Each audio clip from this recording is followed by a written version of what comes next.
I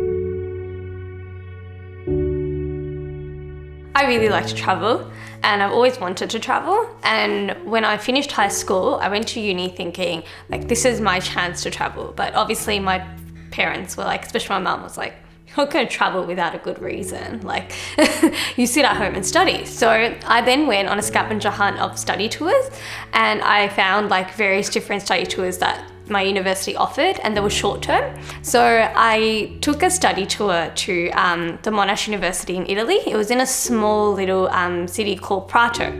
And I had a friend that also went with me, and I knew her quite like relatively well. So we stayed in the apartment together and we studied there for 2 weeks. In between the study tour, I really wanted to sort of go out and explore more of Italy. And she had already seen Rome, so she wasn't keen. But I didn't want that to stop me. So I thought, you know what, I can do this. I can go on my own and have, a nice little adventure and go see what Rome's like. So I'm on the train and I've settled in, I've taken a snap. I'm really excited, especially that feeling of being on your own and traveling. You feel a little bit free in a way, like a different level of freedom. So I had timed it perfectly, and I was, on my phone looking at things to do, and I really wanted to see Rome on a Vespa. So there was a Vespa tour that they were offering, and I just thought, how hard is it to ride a Vespa? Like, I used to ride a scooter when I was a kid, like hopefully it should be fine. I've ridden a bike before. So I was like, yep, I can do this, and I booked the Vespa tour. And so I'm on the train, it's going, and then randomly 2 hours in, it just stops. And like the train lines in Europe, they're notorious for having really long delays, but I thought, surely it can't be that long. Turned out to be 3 hour long delay. I'm like, please Allah, just get me to Rome in time. So eventually I get to Rome and I'm calling him frantically saying, just wait, don't close the store. And he's like, nah, I'm closing it, I'm done. You said you were gonna be here and you're not here. I'm like, I promise I've landed. Like, you can hear the station sirens.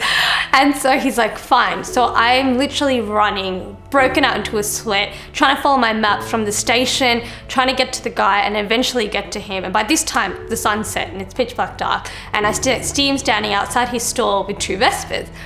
I'm like, great, I made it. I thanked him so much for waiting. He's like, so do you know how to ride a Vespa? I was like, yup. And he's like, all right. So I get on the Vespa and he's like, okay, so just pull the clutch and then turn this on. And I was like, what's that? And he's like, you've never ridden a Vespa before, have you? I was like, I've ridden something like a Vespa before. And he's like, you can't do this. I was like, no, I promise you I can. I'm like, just tell me what it is, like what exactly to do. So he tells me what to do. I go and ride it and I immediately topple.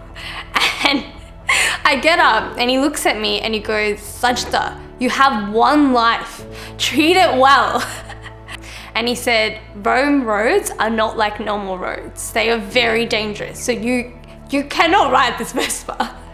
So he puts one back and I'm like, okay, please just take me, let me see Rome on a Vespa.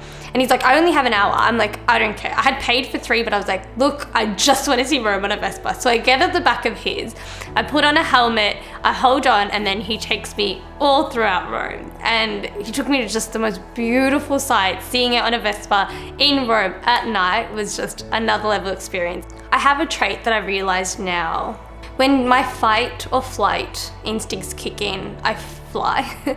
And I have that trait where if things get too hard or if I'm not sure where things are going or things are ending and new things are starting and I'm getting scared, then I want to fly.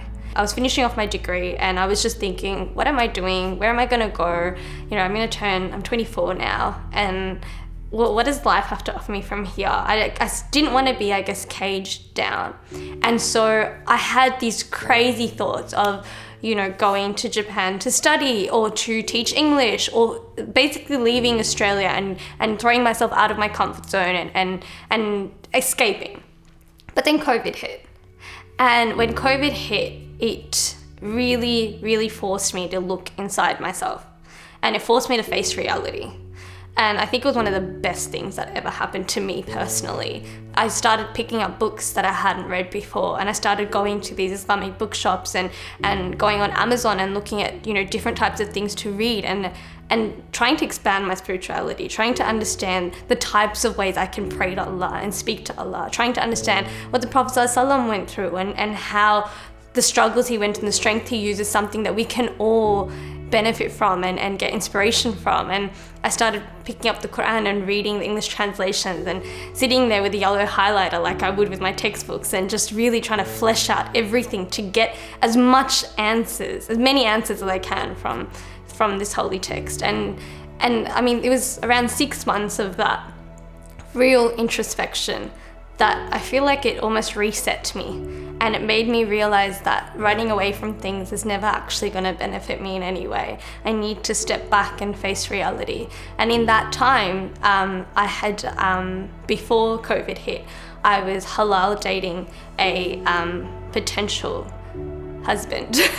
And he was a family friend, and we had been halal dating for around 2.5 years. We had fallen in love, and we had certain complications and risks that we had to take to make things work, that at that point I wasn't willing to take those risks.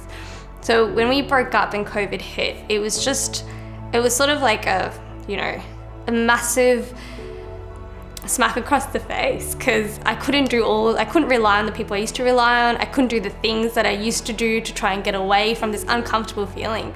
But it was, in retrospect, the best feeling. It made me stop and realize what I had been doing and my unhealthy behaviors or habits, and how at the end of the day, as Muslims, we are meant to follow a certain way of life.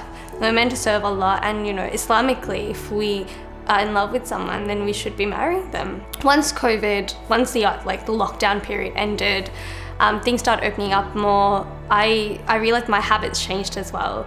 I eventually got back together with the potential husband. Inshallah, we are engaged to be married. And my priorities changed. Before it was sort of fun and adventure.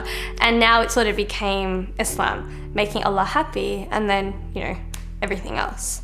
And yeah, I feel like the person I am today, it really is shaped by what happened last year and how it personally impacted me.